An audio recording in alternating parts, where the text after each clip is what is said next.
Miracle Boy Boxing. I'm your host, Wilson Cruz, and ladies and gentlemen, I'm here to talk to you guys about Teofimo defeating Jamaine Ortiz in what was not the best fight in terms of action.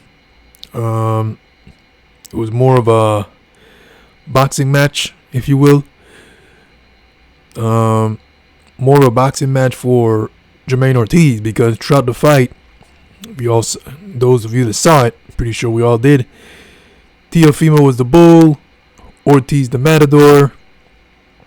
Ortiz doing, what he does, box. He's a boxer, the technician. He's out there trying to put on a boxing clinic. Being smart in there to hit, not get hit. When Teo comes close, he counters with his left hand in the southpaw stance. Even when they tied up, Jamaine will do whatever it takes to sneak in some punches before the referee comes in. He was not waiting for the referee to come in and break them up. He was sneaking a body shot here and there, even to the face. Being smart, doing whatever it takes to score punches, without getting caught, and by Teofimo. And Teofimo landed some solid shots here and there, but it was not enough because he was not caught off the ring. He was just following Jamaine Ortiz around, and Ortiz was just baiting him, man. And Teofimo was just falling for it, round after round after round. The first few rounds were hard to score. Then after that, I just saw Ortiz basically do the same thing: move box, move counter box, and Teo just following around the ring, following Ortiz, not cutting off the ring, getting frustrated to the point where he stood in the ring after the bell, pointing at Ortiz, and looking at the crowd like, "What's up with this guy? He's not here to fight." Well, what I saw was a boxer in there with Teofimo. Teofimo, that's Teofimo's problem. Teofimo was supposed to cut that ring off, close that gap, and make Ortiz stand and fight him. Ortiz went in there, played a smart game plan, box, not get hit, and try to get the decision win if by any means possible. And when they went to the scorecards, Ortiz still didn't get the job done. For some reason he did not get the job done, unless the judges was paid. It's crazy. When the fight was done and they were talking about the scorecard, they were reading the scorecards. I said they're gonna give it to Teofimo. Here we go again, knowing how boxing is. They're gonna give it to Teofimo. I'll be surprised if the judges gave it to Ortiz. Even though I saw Ortiz won the fight. A lot of people saw Ortiz won the fight. I know you guys did too. That was a horrible decision. But it's a business, and Teofimo is business. He's a big name in the sport of boxing. He is the WBO junior welterweight champion of the world. There's big fights out there for him. Hopefully we get the Subriel Matias fight. It just at the end of the day, though, it just sucks for Ortiz. Ortiz keeps getting the shitty end of the stick in all his fights, on all his big fights. When he fought Joseph Adorno, he got a draw. It could have gone either way. Fought Lomachenko. A lot of people saw he won the fight. Didn't go his way. And then with Lopez, last night, didn't go his way either. And I saw that fight. And I saw him win the fight. Teofimo speaking of Puerto Ricans being easy. Well, in my opinion, I saw a Puerto Rican beat you last night, half Puerto Rican. But the judges gave it to you. The judges gave it to you, and that's what it was. Sandra Martin, who fought Teofimo at Madison Square Garden, dropped Teofimo, and it's also a fight where people saw Teofimo lose. And Sandra Martin, after the fight, tweeted again and again and again, "Stop protecting this guy." Check it out. Stop protecting this guy. Teofimo. You know, Sandra Martin, a lot of people, even Shakur tweeted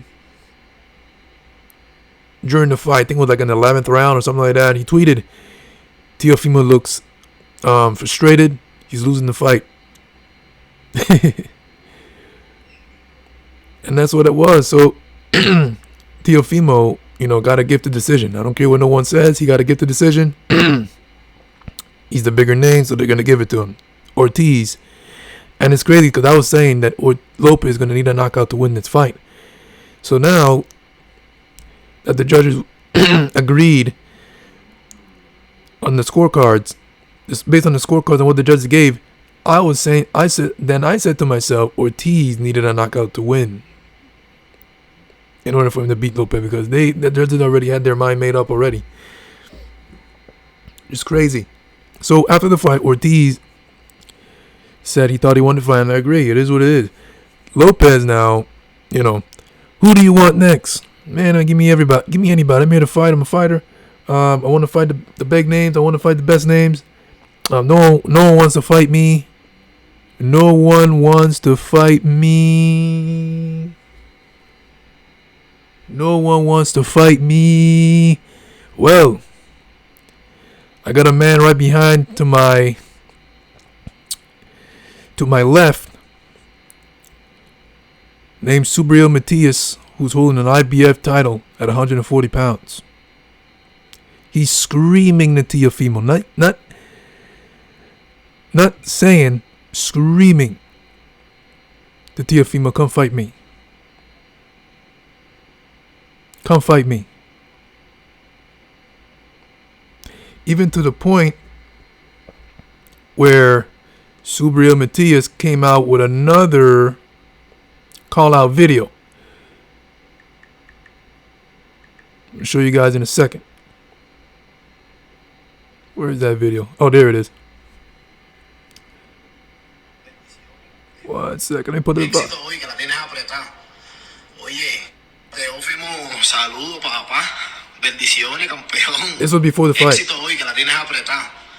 Oye, siéntate a hablar con Top Rank y pregúntale por qué no quisieron garantizar mi pelea contigo. Por eso mi promotor tomó todos los rumbos. Cuéntale eso a la gente. Habla claro, ¿tienes o no tienes miedo? ¿Quieres o no quieres pelear conmigo? Habla claro. A Teofimo, saludo, papá. Bendiciones, campeón. Éxito hoy, que la tienes apretada. Oye, siéntate a hablar con Top Rank y pregúntale por qué no quisieron garantizar mi pelea contigo. Por eso mi promotor tomó todos los rumbos. Cuéntale eso a la gente. Habla claro, ¿tienes o no tienes miedo? ¿Quieres o no quieres pelear conmigo? So Matias said, tell everybody why Top Rank didn't want to make the fight happen for some reason. Cuéntale eso a la gente. Con Top Rank y pregúntale por qué no quisieron garantizar mi pelea contigo. They didn't want to guarantee him the fight with Teofimo, Top Rank. Garantizar mi pelea. Oye, siéntate a hablar con Top Rank y pregúntale por qué no quisieron garantizar mi pelea contigo. Tell everyone why Top Rank didn't want to guarantee Matias the fight with him. You want to fight me or you want to fight me? So there's a reason behind everything. You know, oh, he goes out in 3. He's easy for me. But then Matias is saying, tell him, Matias is trying to tell everyone, to tell you, to say why Top Rank did not guarantee me to fight you.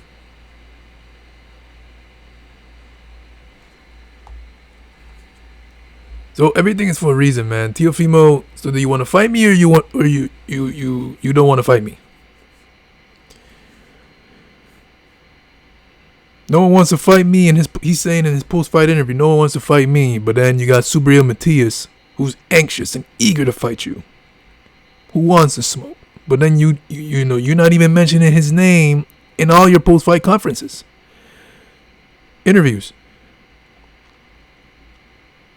You be mentioning Subriel Matias in other places, but not in the ring after the fight, in front of the camera, in front of the whole world.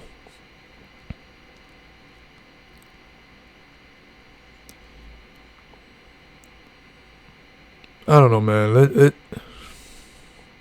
Matias is in Mexico getting ready to train for Liam Paro so he can return home and fight and defend his title. So once Liam Paro gets taken care of, hopefully by Subriel Matias likely, then we can get this fight going. Man, at this point, it's hard for me to be convinced that Teofimo is going to accept any fight with Matias. I'll be surprised if anybody signs something. But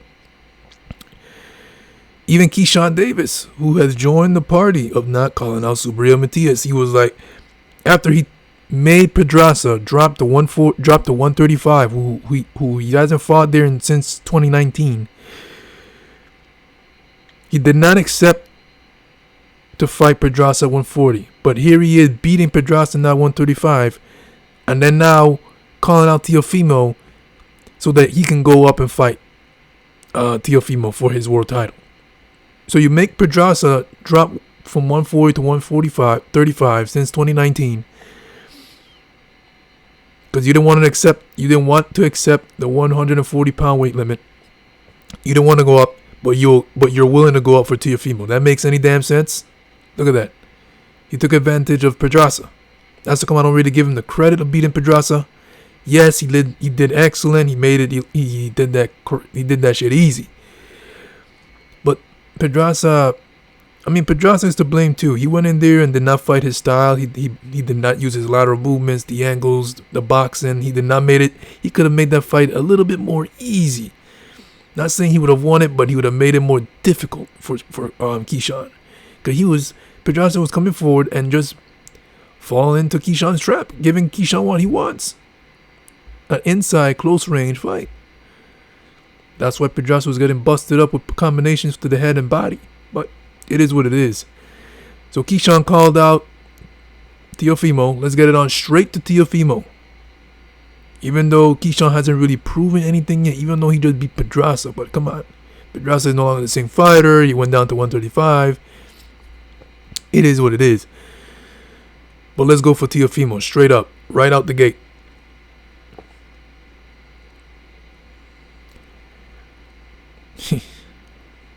Boxing can be funny sometimes. But that's that. Miracle by Boxing, Teofimo Lopez gets a gifted decision over Jamaine Ortiz. Jamaine Ortiz will be back, man. This is the thing. You keep robbing this guy of his big wins, but he'll be back. I guess he's got that Gabriel Rosado dust, where he wins fights, but the judges don't give it to him. Miracle by Boxing, I'm your host and crew. Don't forget to like and subscribe to my channel, guys. It's always a pleasure to talk to you guys about boxing right here. Teofimo says no one calls him out, but this man does. Every day, Matias calls him out. He's licking his chops. Teofimo is like a platter: rice, beans, chicken, plátano, maduro for Subriel Matias. Who knows when that plate will come, if ever. This is your host, Wilson Cruz, and I'll see you guys in my next video. Peace.